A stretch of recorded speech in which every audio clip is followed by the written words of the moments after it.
Poland is rearming. Germany's eastern neighbour plans to build up what would be the biggest land army in Europe.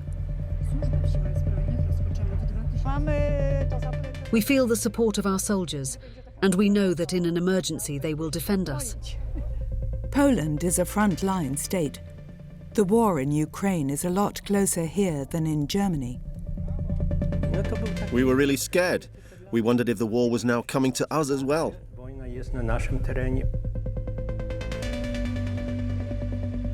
For more than 10 years now, I have been reporting regularly on Poland, the country of my birth. The war in Ukraine has changed a lot of things here. A stray missile has frightened people. And so have the threats coming from Belarus. As a new influential member of the European Union, on the international stage, Poland creates a self-confident impression. But is there also something else involved? I met various people to try and understand where this new desire for strength comes from.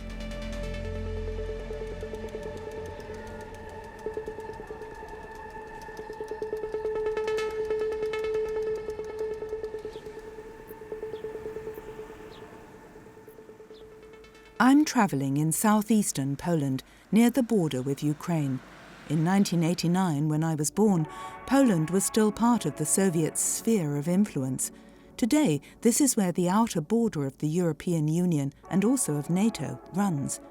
In November 2022, just a few kilometres from the Polish-Ukrainian border, an incident occurred which shook not only Poland, but the entire Western world. A missile hit the small village of SherVy. 2 people died. Did this constitute a violation of the NATO alliance? This evening, it seems, an incident occurred which many have feared since Russia attacked Ukraine last February. A missile has also struck neighbouring Poland and thus NATO territory. After a missile hit a Polish village near the Ukrainian border yesterday, Western leaders in Bali held a crisis meeting. How did the villagers themselves assess the incident? I spent weeks looking for people who were prepared to talk about it, but many preferred to say nothing. They felt it was a major political issue, not something for ordinary folk. But one person was prepared to speak on camera.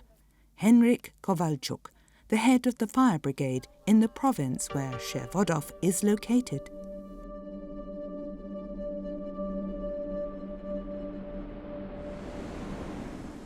This is where it struck. The fatal accident occurred right behind the gate. How far away could the blast be heard? About 20 kilometres. I was in my apartment in the neighbouring village when it happened, and I heard the explosion quite clearly. The missile killed 2 men who were weighing maize. There are hardly any pictures of the scene of the accident, top security.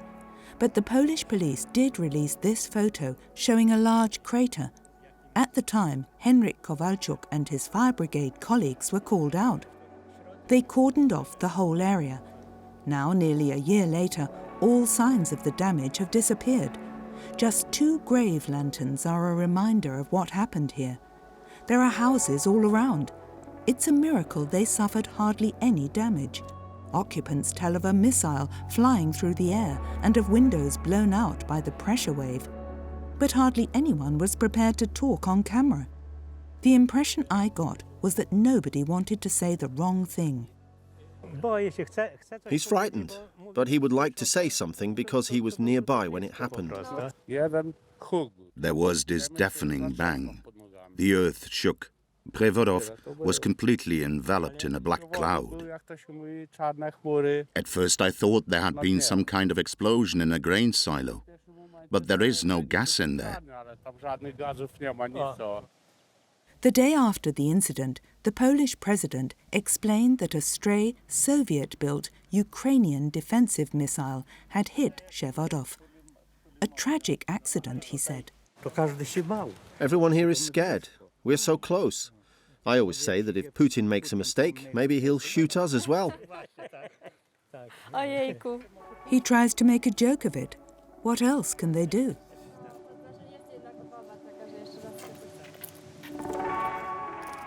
For Henryk Kowalczuk, the incident remains the most extraordinary call-out of his career. Even today, he still wonders what was behind the accident, where the missile came from and why it hit SherVy. What was it like having something like that happen in your neighborhood? We were all terrified. Not just me, everyone. We wondered if the war was now coming to us. No one here could have imagined something like that happening. When it was clear that a missile had struck, we asked ourselves if it had been an accident or whether such incidents were going to become commonplace. Whether the war was also going to begin here.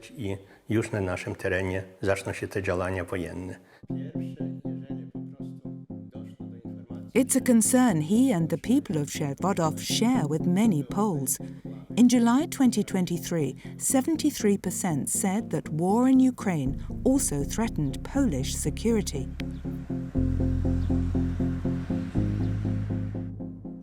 But it is not only people's need for security that is changing through the war in neighbouring Ukraine. So is Poland's role in the world. Poland has become a logistics hub for international aid, and a particularly important role is played by Rzeszów, the capital of the voivodeship of Subcarpathia. Rzeszów is only 90 kilometers from the Polish-Ukrainian border. In the eyes of the Poles, here we're in the provinces. But Rzeszów is probably the best protected city in Poland. International relief aid is transported from here to Ukraine, and so are weapons. NATO troops from several countries are stationed here. At lunchtime they can be seen in the city's restaurants, like the pizzeria owned by Darian.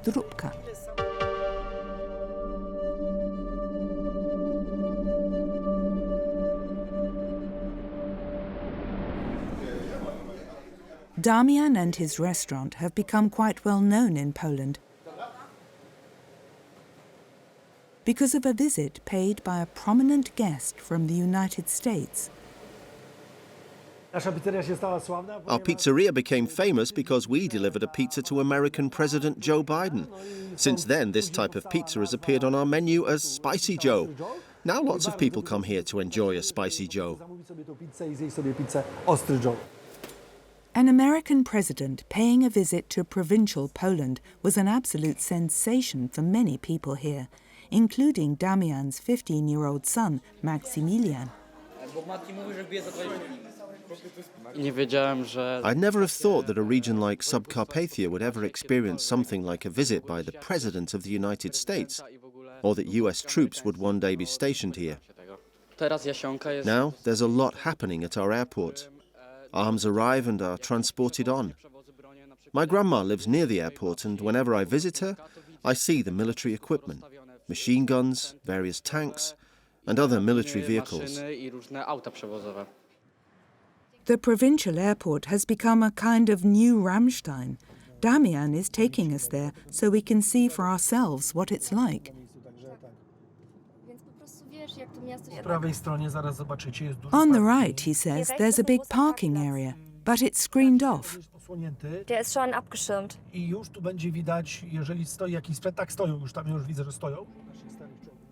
We're not allowed to film here, but we can describe what we saw. Armoured vehicles and Patriot surface-to-air missiles to protect the site from potential attack. Precisely what is transported from here to Ukraine, when and in what quantities, is kept top secret for security reasons. We all know that Russians have infiltrated the area. A network of Russian agents was exposed only recently. They wanted to photograph the weapons that are being delivered to the front. That is why we're all very careful here. While filming, we had personal experience of just how careful the Polish authorities are.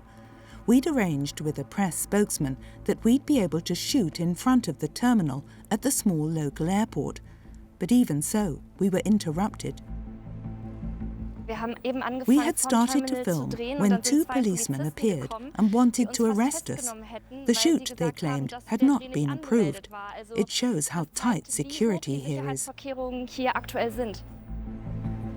Because heavy weapons are being delivered to Ukraine through here, SherVy has also attracted the attention of Moscow. Even so, Darian finds it right that Ukraine is being supported from here because Poland also needs Ukraine as a buffer zone for its own security. What worried us most was Putin's vision for Europe. He insists that NATO's sphere of influence should again end at the River Oder, and that Russia's sphere of influence should extend once more to its old limits. We were afraid that if Putin took Ukraine, things might become difficult for Poland, because he would then try to exert a major influence on our country. That is why it's so important to us for Ukraine to successfully defend itself.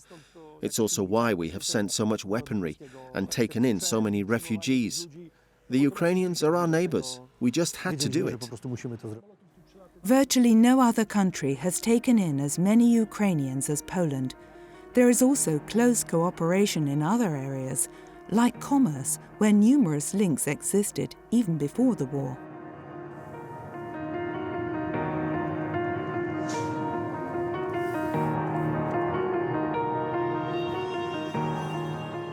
An industrial zone in Częstochowa, in Upper Silesia. Here at the Drogbud Road Construction Company, they are already thinking about Ukraine's future. I met Artur Talzowski, who heads the firm's Ukraine branch.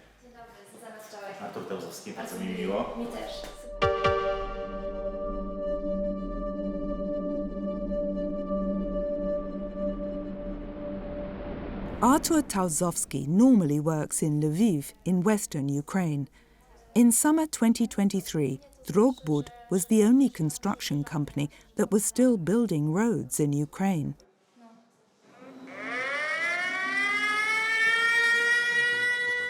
Like everyone in Ukraine, Artur Talzowski has installed an air raid app on his phone. When I come home to Poland at the weekend, I sometimes forget to switch off my alarm app. One night, there was an air raid alarm from the Lviv region. My mobile was in the lounge, and the alarm suddenly sounded. It was so loud that it woke us all up. My wife, who was lying next to me, was frightened. She wondered what was happening. She thought we were being attacked.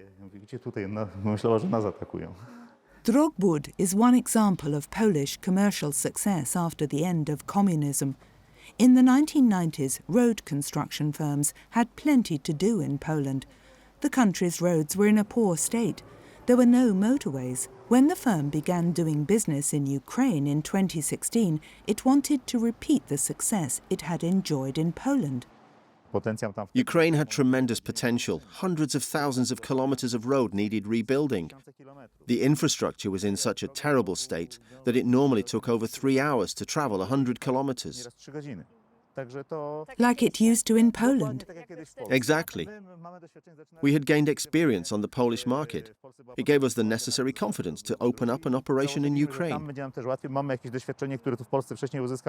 Alongside 300 Polish staff, the firm also employs 250 Ukrainian workers. Right after war broke out, many of them and their families found accommodation in a company hotel in Poland.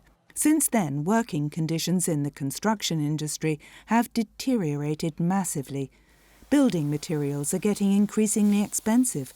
But even so, Artur Talzowski remains faithful to his firm's construction projects in Ukraine. In my opinion, Polish-Ukrainian relations haven't changed. They were also good before the war. As a Pole, I have never had a single bad experience in all the 8 years I've lived and worked in Ukraine. Through our work, we want to do something positive for the country. Naturally, we want to earn money as well. But the Ukrainians will also get something out of it. New roads on which they will be able to travel more easily, and upgraded border facilities, because the situation there at the moment is a disaster. The queues at the Polish-Ukrainian border are enormous. But whether his plans will become reality depends on the further course of the war. So top management is keeping a close eye on what is happening at the front. Zdzislaw Nowak, the chief executive at Drogbud, hopes that over the next year there will be some kind of diplomatic solution. From a Polish point of view, is it conceivable that Ukraine might lose the war?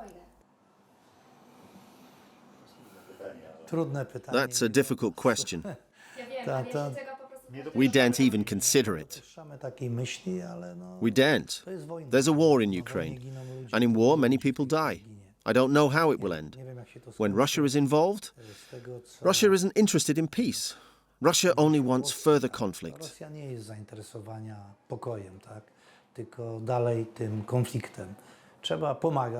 We must continue to help Ukraine. Perhaps they sometimes want a lot, tanks and ammunition, but without this help, Ukraine would soon lose. We have 250 Ukrainian employees. We've no idea what tomorrow will bring. So we wait, like everyone. According to the Polish Agency for Investment and Trade, 3,000 Polish firms are waiting in the wings to rebuild Ukraine. They also expect to make money and to launch a new era of Polish-Ukrainian cooperation. But first, the war has to stop. At Drogbud, it was only after we had finished filming that they learnt of the Polish government's decision to stop sending arms to Ukraine. Experts estimate that this is perhaps also because Poland doesn't have anything left to give. But in August, the country gave a totally different impression. Warsaw.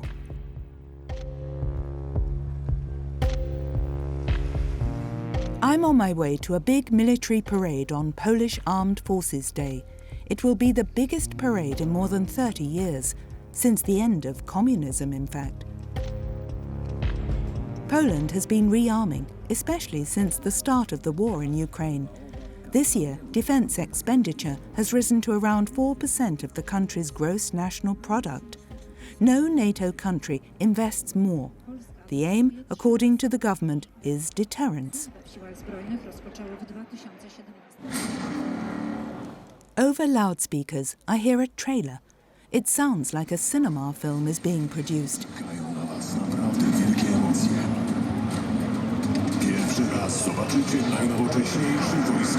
The voice promises great emotions. Spectators then see dozens of tanks and other military equipment roll past. Poland wants to become a missile power. By 2035, it plans to have more artillery systems than France and Germany together. It was a wonderful experience. We are proud of our Polish armed forces. We feel the support of our soldiers, and we know that in an emergency they will defend us. Today, all our expectations were met. Our army has to grow. It must be strong enough to ward off all these hybrid attacks. And if a powerful military strike becomes necessary, we will certainly be ready. Do you think Russia is watching all this? Half the world has definitely been watching. The way Poland has been rearming, we're definitely in the lead, at least in Europe. This has been a highly emotional day for me. I'm proud of the Polish army. Without our troops, we would be dependent on others, and we know what that means. 5,000 helmets. He's referring to Germany. When Russia launched its war of aggression against Ukraine, Germany promised to send helmets, whereas Poland was immediately willing to supply tanks. Poland seems to be the country in the European Union that is pressing ahead with rearmament. But why? I'm on my way to the Ministry of Defence in Warsaw, where I have an appointment with an independent security expert. On arrival, I see several foreign delegations entering the building. They're from South Korea and Ukraine. In front of the ministry, the latest arms purchases are displayed, along with a quote from the defence minister: "No price is too high for Poland's security."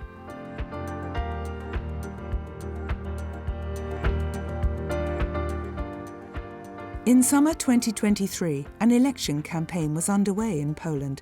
The ruling party, the PiS, was also using the arms purchases to gain support, says Marek Świerczynski from liberal think tank Polityka Insight.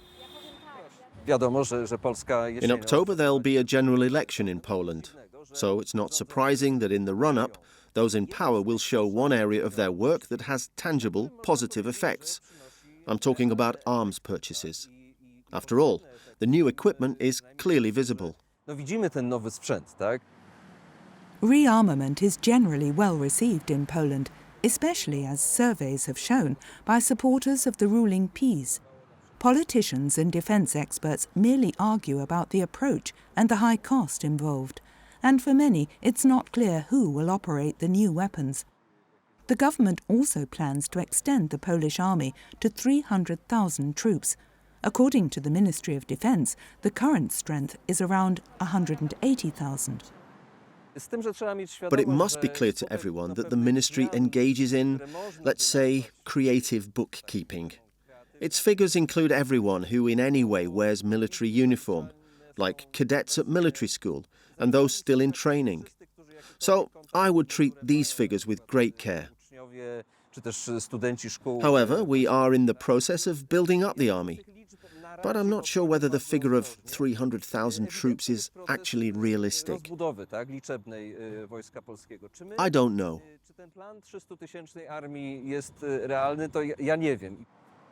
Where are these men and women to come from, with whom the Polish government plans to increase its armed forces, and who might be needed to operate these weapons? But this is something the Polish Defence Ministry has also considered. Skóra płonie, nadchodzi rzeź. W szybkim tempie rozbieram się. I have come to what is known as a military picnic. This summer, such events have been taking place all over Poland. The aim is to attract recruits.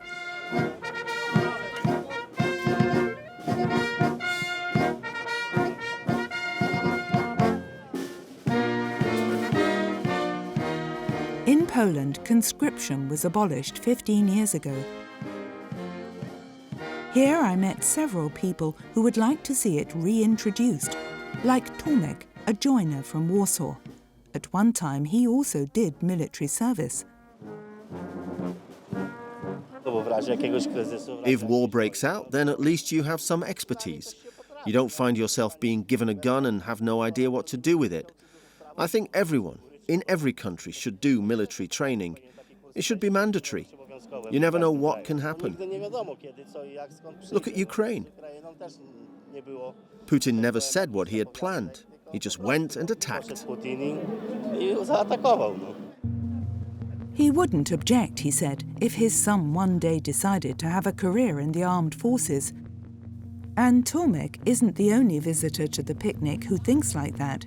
Here too I feel that Poland is a front-line country. People are giving thought to defending themselves. Other countries are also looking towards Polish security, including Germany.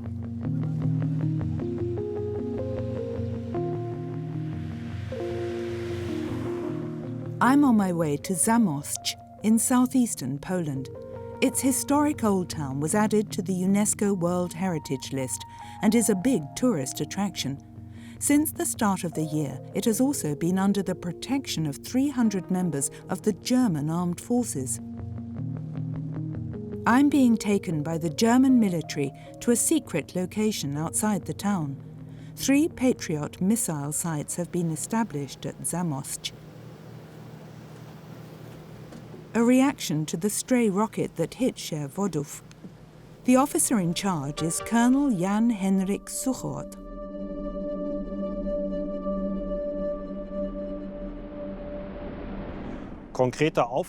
Our brief here is to protect the town of Zamos from stray tactical ballistic missiles, cruise missiles or similar missiles, and prevent what happened in SherVy from occurring again. One of these surface-to-air defence systems can combat 5 targets at once with guided missiles. It is a purely defensive brief. The mayors of all the surrounding settlements turned out to welcome the colonel as head of the military contingent. He saw this was a sign of appreciation. Basically, Poland is in a similar situation to the one in which the Federal Republic of Germany found itself during the Cold War. One thing you are aware of every day here is that Poland is far more affected by the conflict in Ukraine and feels far more affected by it than people in Germany. Because it now seems certain that the missile which hit SherVy was not an isolated incident.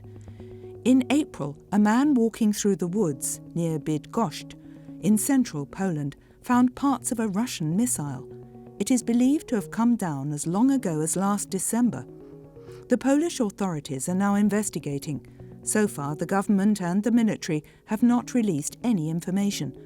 I wondered why and contacted the government, but I received no reply.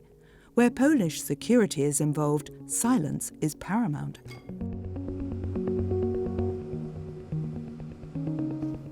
What is certain, however, is that a missile striking a NATO country is no trifling matter. That's also the opinion of the German military. I would not like to imagine the reaction if a stray missile had come down not in woodland, but in a densely populated area. That would undoubtedly have resulted in a large number of casualties. Seen against that background, it certainly makes sense for us to be here and play a protective role.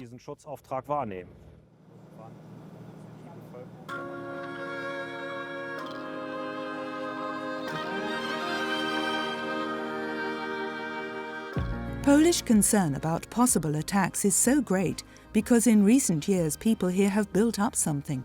Poland has the 6th biggest economy in the European Union. The days of shortages which my family experienced are long gone. Since the end of communism, people like Darian have taken the country forward economically. Today, Darian has 47 employees, and it makes him proud to see how Poland has developed. I have been observing Polish politics for a long time now, and how Poland is seen abroad. My impression is that for a long time, countries in the West weren't that interested in what Poland thought. Do you feel that is now changing? Definitely. Poland's image in the world has changed. So has that of the Eastern European and Baltic EU countries in general. We now speak with one voice. And I believe that voice is being heard in Europe and is having an influence on decisions. In the past, we Poles were frowned at when, for instance, we warned against doing business with Russia. Everyone thought, those Poles are crazy. The whole world is doing business with Russia, but only the Poles warn against it. No, they say, the Russians aren't suitable. What's their problem? But time has shown that we were right, that Russia is not a reliable partner. We Poles have got a lot to lose, Darian says, so he finds it all the more important for NATO troops to be stationed directly in Poland. Once, in the past, we relied on outside help for our defence, and we all know what happened. Before the Second World War, France and Great Britain were supposed to defend Poland, but things turned out differently. Now, troops from America, Germany, Britain, France and the Netherlands are stationed here. And if they are attacked, no one will be able to say there's nothing going on. Then our NATO partners will have to react. And that gives us a feeling of security. Darian is not alone with this view. According to a recent survey by the CBOS Opinion Research Institute, 92% of all Poles support their country's membership of NATO.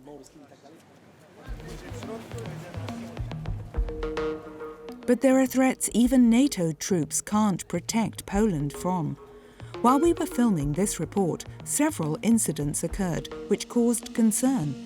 In August 2023, 2 military helicopters from Belarus briefly entered Polish airspace. Local residents photographed them. At the same time, it was reported that mercenaries with the notorious Wagner Group, who are now stationed in Belarus, could enter Poland and carry out attacks. In August, Polish Prime Minister Mateusz Morawiecki issued this warning. Wagner soldiers will possibly try to enter Polish territory, disguised as illegal immigrants. Threats are also coming from Belarus President Lukashenko, who said Wagner mercenaries would like to take a trip to Poland. Is that scaremongering or a real danger?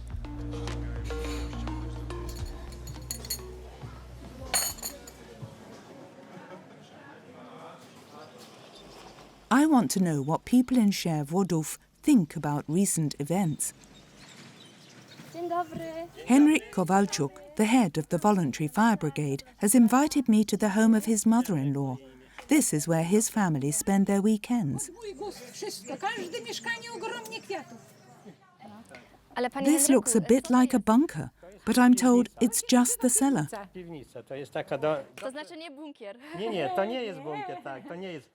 Danuta is 87, top-fit and well-informed. The radio in her kitchen is on all day long.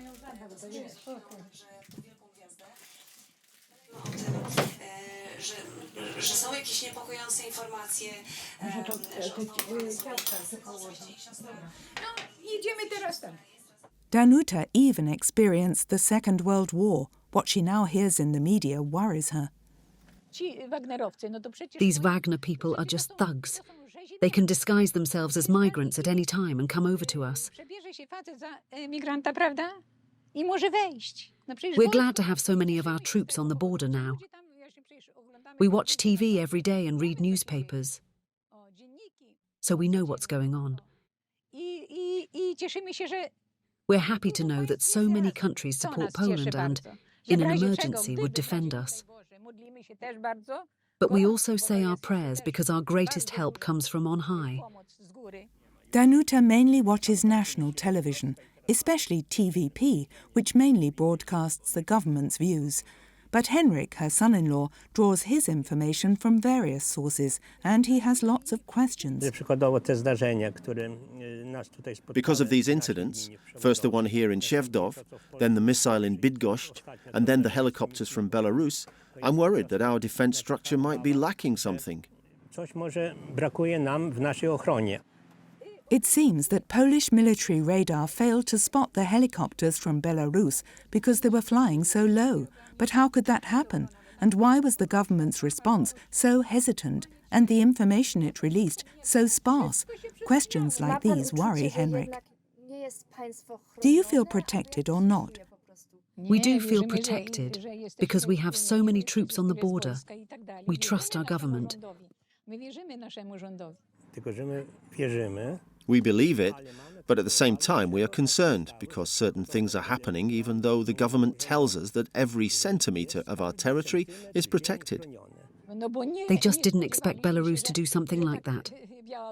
Putin is provoking us, Henryk. If we reacted militarily, there would already be war. Putin is just waiting for that, my child. This summer, the same discussion will probably take place in many households in Poland.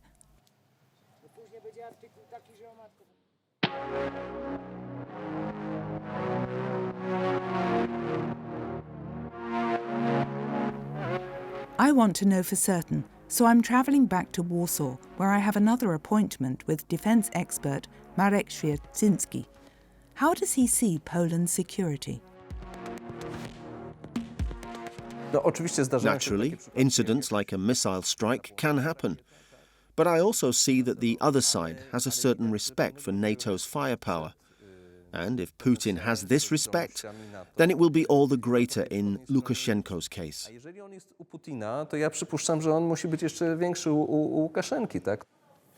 But he also explained to me that Poland is in a kind of hybrid war with Russia and Belarus, a confrontation at a level below that of an open, armed conflict.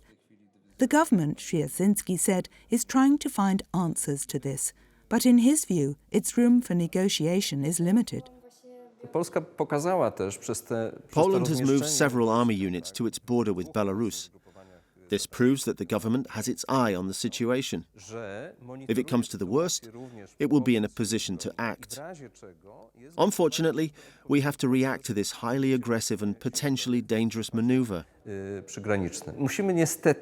But neither should we be excessively nervous, because the other side could exploit that. It's possible that Russia and Belarus want us to react violently to one of their provocations. But this would then justify Belarus adopting other, more offensive means.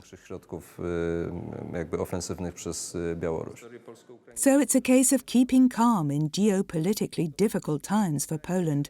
That is Marek Świerczynski's message, but also be prepared. Kładę się, gdy świt, opadam całkiem z sił. To nie pierwszy raz, ale kocham taki stan. Leżę kilka chwil, na pewno będę żyć. W końcu zatonę w tym. Nie mówię sobie nic. For some Poles, being prepared also means taking national security into their own hands. Imprezy każdą znam, otwarte wszystkie z bram. Muzyka głośno gra, a ja odchodzę w dal. They don't make up much of the population, but even so, some Poles join one of the many territorial armies.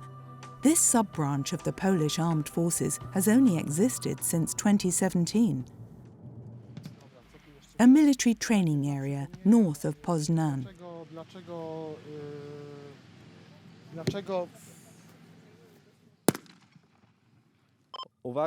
To all instructors, resume the exercise.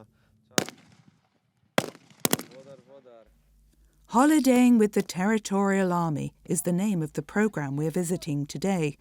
120 people are taking part in the 16-day course, including 36-year-old Kamila.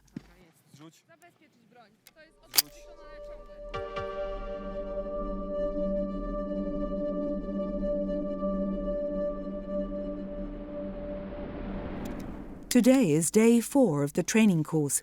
Kamila has a gun in her hands for the first time in her life. Normally, she works as a beautician.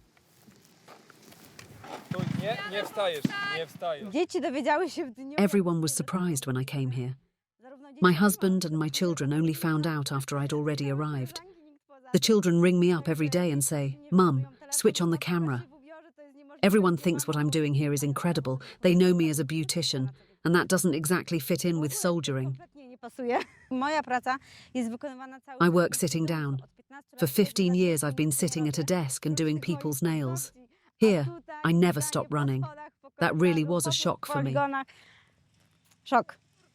The Territorial Army enables working people in Poland to be a soldier in addition to having a regular job. Lieutenant Colonel Tomasz Woźniak has no trouble finding recruits. I must say that here in the Greater Poland Voivodeship, we have lots of volunteers. They come from various levels of society, people of all ages and with different interests, but they all have the same aim, to defend and protect our fatherland.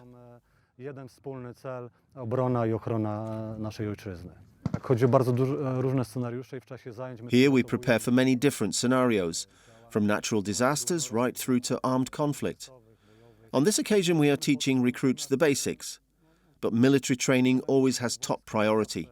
We attach particular importance to shooting and tactical exercises. The youngest participants are 18 and are still at school. Many of them are thinking about a career in the military. It feels good to have this close bond with your country. And why does it feel so good? I can't really explain it. It's just great to help your country, to be able to do something for your country.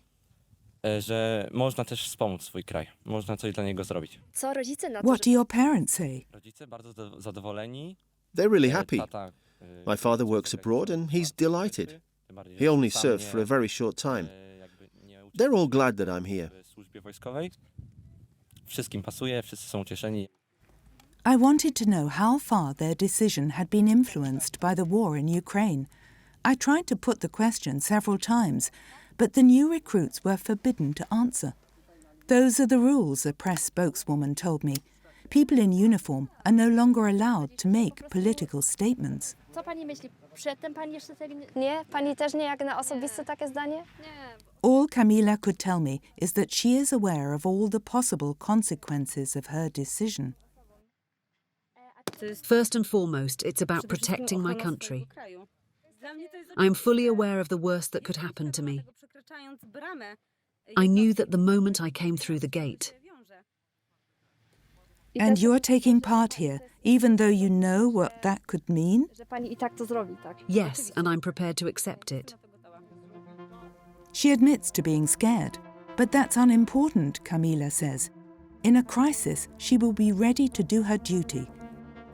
Soon, she will take her vow of allegiance, and after that will train once a month for 3 years. Only then will she be a fully qualified soldier with the Territorial Army.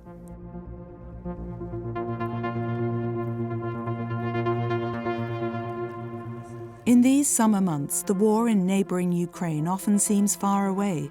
People here in Poland are enjoying life, but politically the election campaign is slowly heating up.